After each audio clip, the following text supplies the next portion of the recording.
अजीज दोस्तों नमस्कार। अजीज दोस्तों, कुछ खेलों की तरफ आपको चीज़ें बताऊं, पॉलिटिकल मोस्टली। नीरज चोपड़ा के गोल्ड मेडल जीता था पिछली बार, फिर अभी सिल्वर मेडल।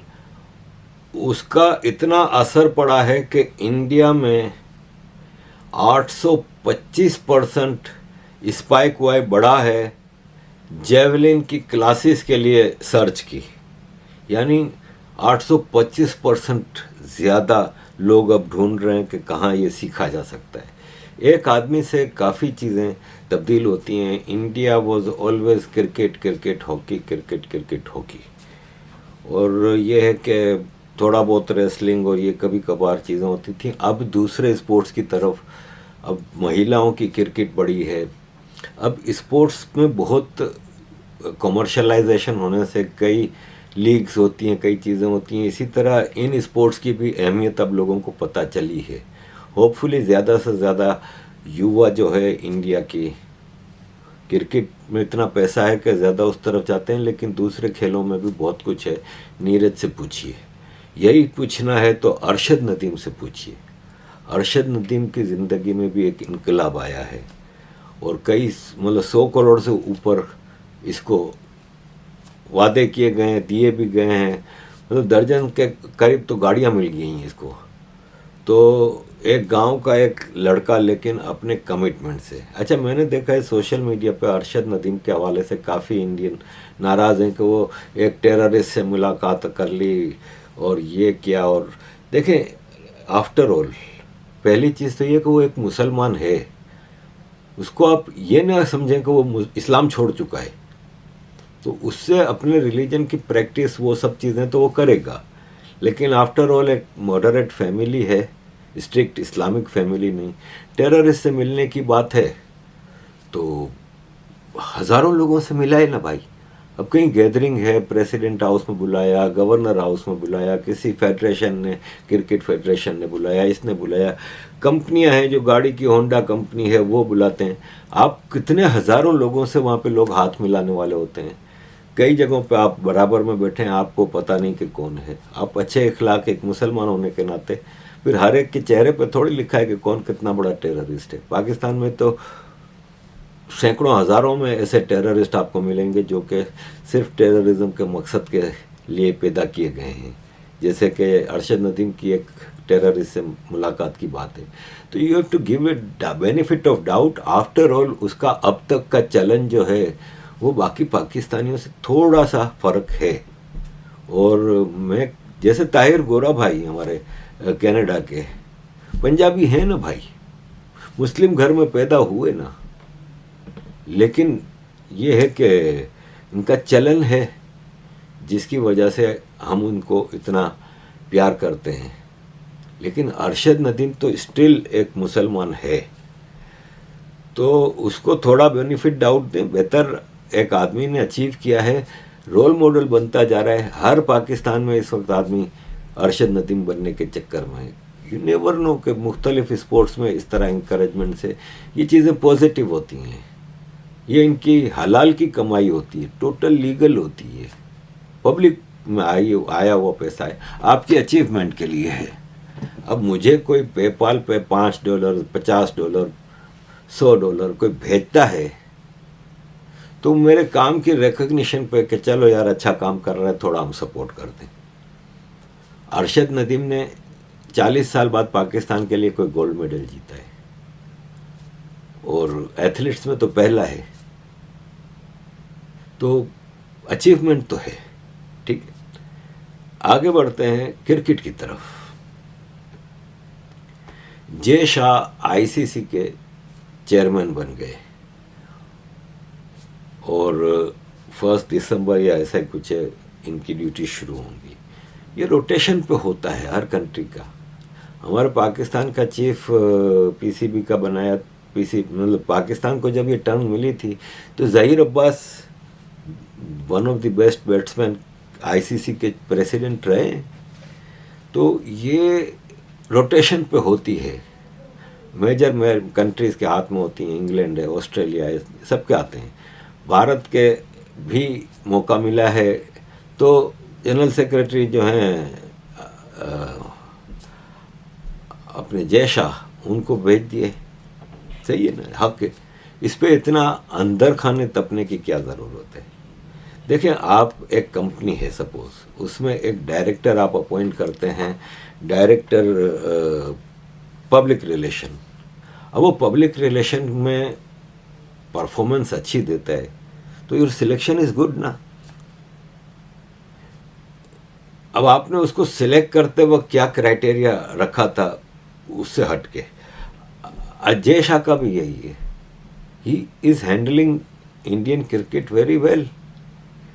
इन्होंने एक अच्छे एडमिनिस्ट्रेटर की क्वालिटीज तो बताई हैं। भारत की क्रिकेट का मकाम ऑफ कोर्स भारत की मार्केट की वजह से है, लेकिन इन्होंने इसको सही मानों में चीज़ें की हैं। अब तक रिजल्ट्स बताते हैं कि भारत की क्रिकेट इस वक्त दुनिया को डिक्टेट कर रही है, मुख्तलिफ टर्म्स जो हैं क्रिकेट की।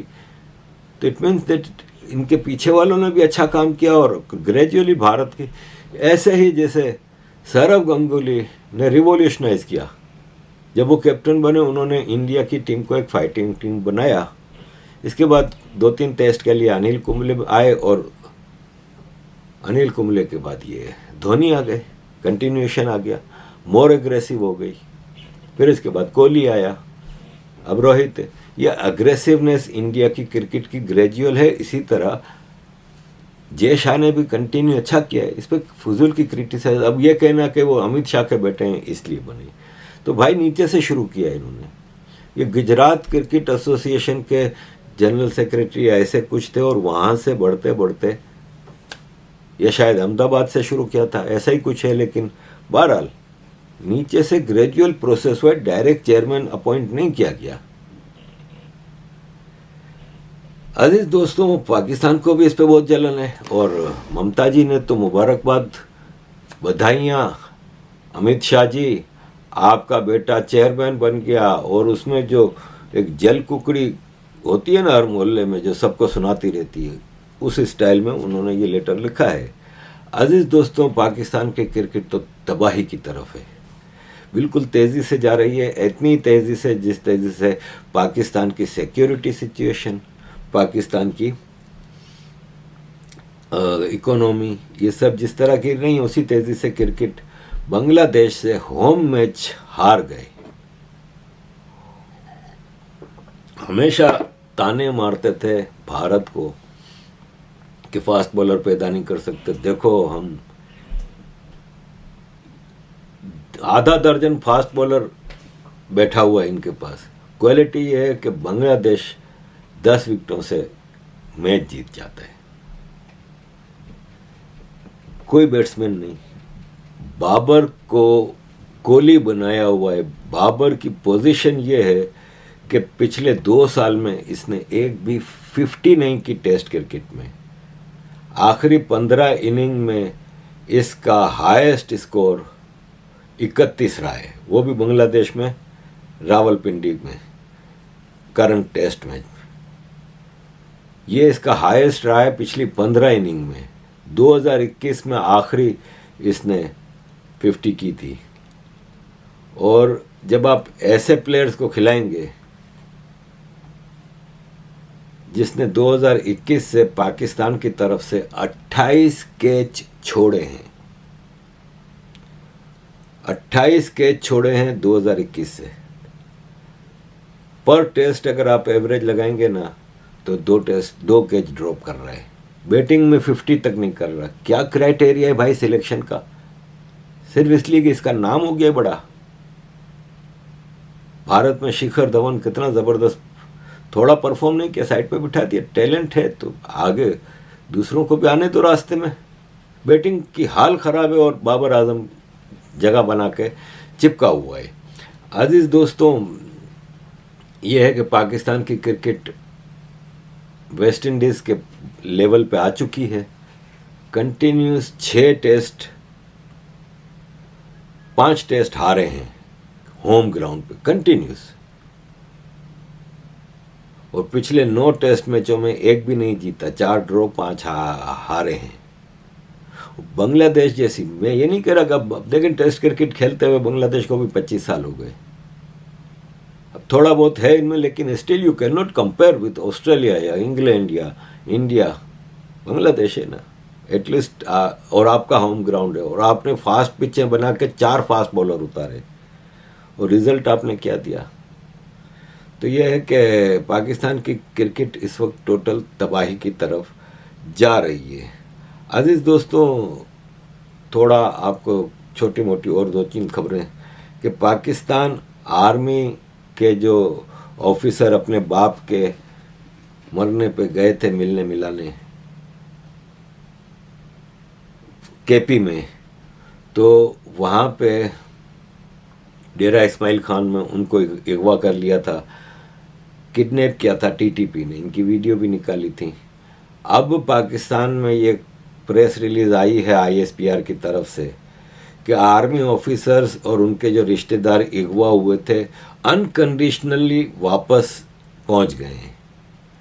इतना बड़ा ऑपरेशन करके टीटीपी किसी को गिरफ्तार करती है तो अनकंडीशनल तो नहीं छोड़ती ना, फिर वीडियो भी निकालती है।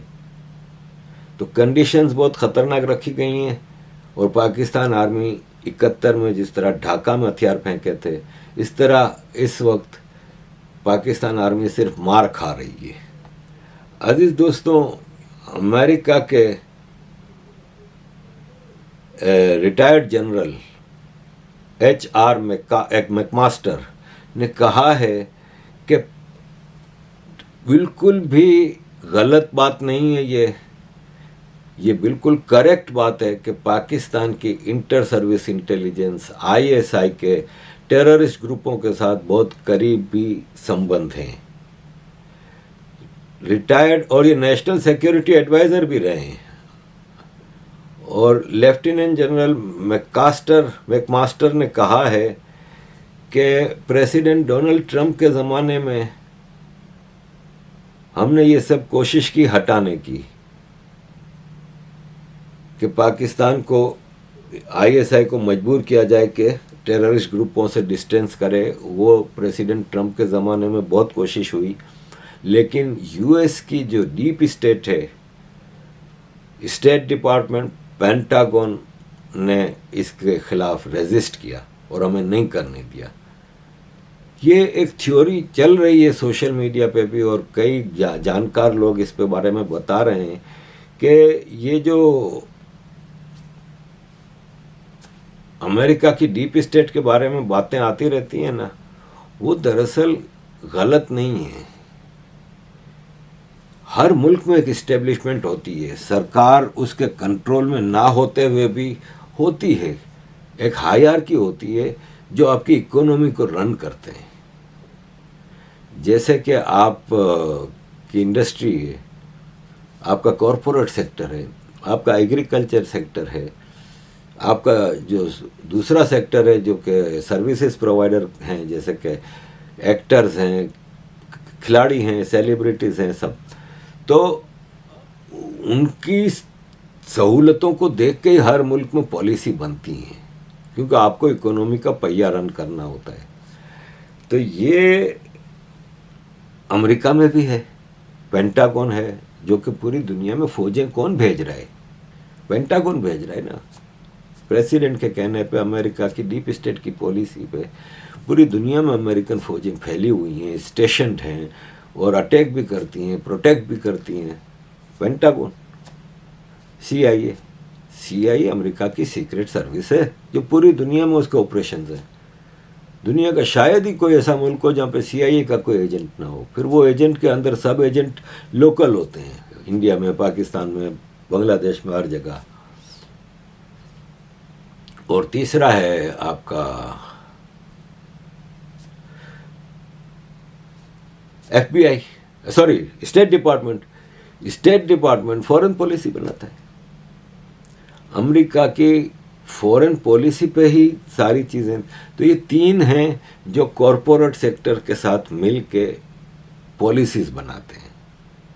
आने वाला प्रेसिडेंट तो लिमिटेड टाइम के लिए आता है, 4 साल के लिए, ये तो कंटिन्यूएशन होती है। लेकिन कुछ अमेरिका में काफ़ी स्ट्रॉन्ग हैं, और यह है कि इतनी स्ट्रॉन्ग हैं कि सिस्टम को कंट्रोल में करके रखती हैं, अपने मुल्क में भी और बांग्लादेश जैसे बाकी देशों में भी, भारत में भी अगर इनका इफ़ेक्ट इतना ना होता तो आज भारत में भी काफ़ी चीज़ें हो चुकी होती। अगर जिस तरह पाकिस्तान में ह्यूमन राइट्स की वायोलेशन होती है, जिस तरह पाकिस्तान में पब्लिक लाइफ इतनी गई गुजरी हो गई है कि शरीफ से शरीफ, इज़्ज़तदार से इज़्ज़तदार आदमी खुदकुशियाँ भी कर रहा है या रोज़ घुट घुट के मर रहा है।